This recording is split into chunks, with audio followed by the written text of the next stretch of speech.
আমি আসলে কি মানুষটাও ছোট, আমার ইচ্ছাগুলিও ছোট ছোট। আমি অল্পতেই খুশি। তো যতটুকু আমার আছে, যা আছে তাতেই আমি আলহামদুলিল্লাহ। তবে কি আজকে একটু বাইরে যাব।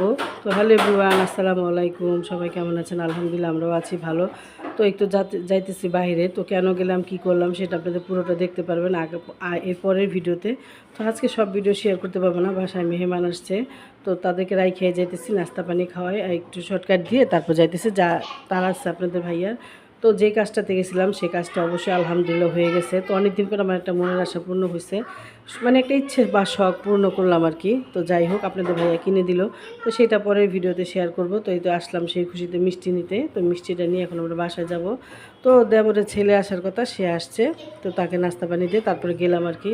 তো আসলে কি মানুষ মানুষ এমনভাবে চলে, মানুষ এমনভাবে কথা বলে, মনে করো যে যে আমি আসলে কিছুই বুঝি না। তো যাই হোক, বুঝি সবই, তারপর মানুষের যে ভান ধরে থাকি, যে মানুষ যেভাবে বোকা বানায় সেভাবে বোকা থাকি। তো কিছু করে না আসলে, মানুষের সাথে লড়াই করাতে, ঝগড়া করার থেকে, মন মালিন্য করার থেকে বোকা সাজাটাই আমি মনে করি বেটার। তো বোকাই সেজে থাকি, মানুষ চালাক, আসলে আমি বোকা।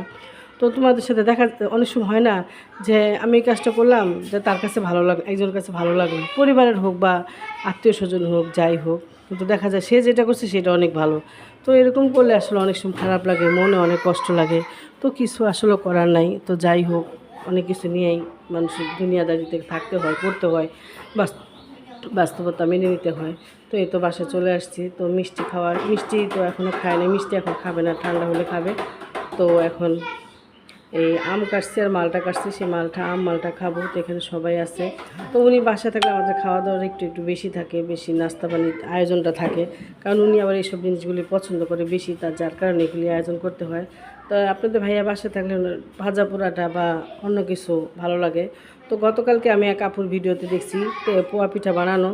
তো আপুটার নাম যেন কি সেটা আমার এখন মাথায় নেই, প্লিজ আপু কিছু মনে করবা না, ভুলে গেছি, নামটা বলবো বলে মনে নেই। তো সে আপুকে দেখছি লাল লাল, উনি আবার খেজুরি গুড় দিয়ে বানাইছে। তো আমি আবার সুজি, চালের গুঁড়ি আর চিনি দিয়ে বানাইছি, যার কারণে আমার পিঠাটা সাদা সাদা।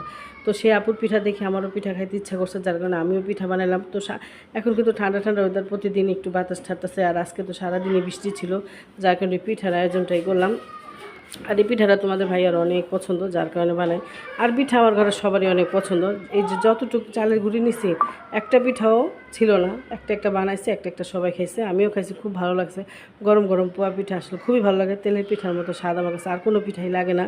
তো যত পিঠা হোক, আমার কাছে তেলের পিঠাটাই বেশি মজা লাগে। তো যাই হোক, জানি না আজকের ভিডিওটা কতটুকু করতে পারলাম, যতটুকু পারলাম অতটুকুই করলাম। তো এখানে অনেক বাজার সদাই আনা হয়েছে, তো কিছুই বের করি নাই।